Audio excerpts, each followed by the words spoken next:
Principle is stability of tenure of personnel. It refers to no frequent termination and transfer.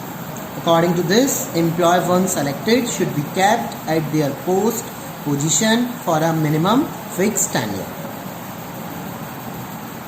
They should be given reasonable time to show their result. Management must provide feeling of job security because feeling of insecurity of job to the employee cannot contribute their maximum. They hesitate, they have a fear when we get terminated if they have not job security. Also this frequent labor turnover should be minimized. Frequent labor turnover with transfer also be avoided. That is the principle of stability of tenure of personnel. Now I am explaining in Hindi. इस principal के according हमें किसी भी person को तुरंत job से नहीं हटाना चाहिए, ना उसको जॉब से ट्रांसफ़र देना चाहिए.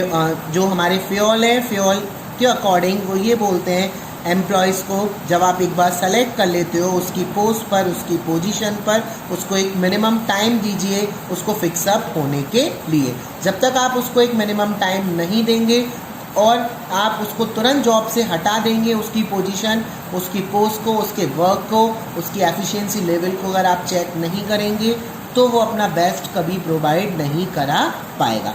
उसके साथ साथ उसे एक रीज़नेबल टाइम दो कि आप इस टाइम तक हमें बेटर रिजल्ट प्रोवाइड कराइए.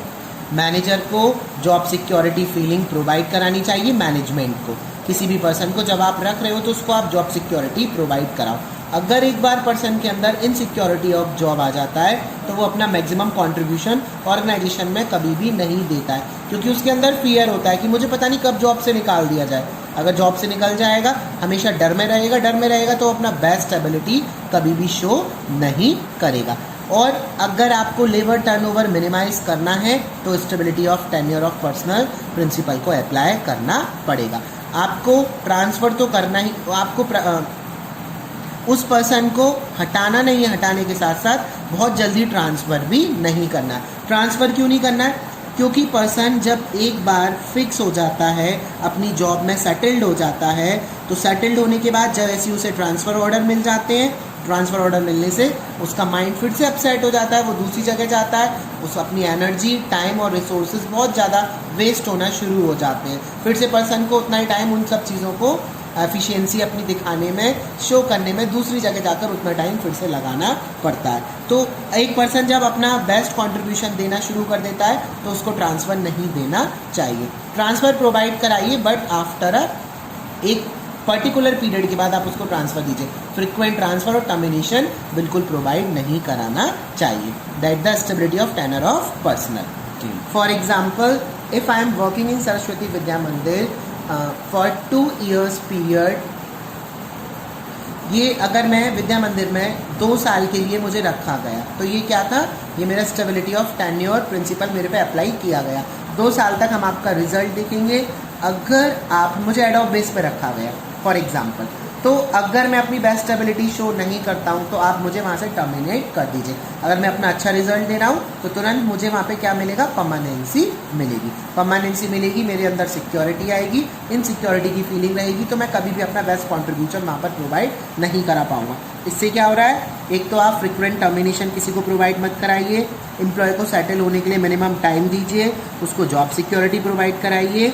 इससे आपका जो लेबर टर्नओवर है वो डिक्रीज़ हो जाएगा.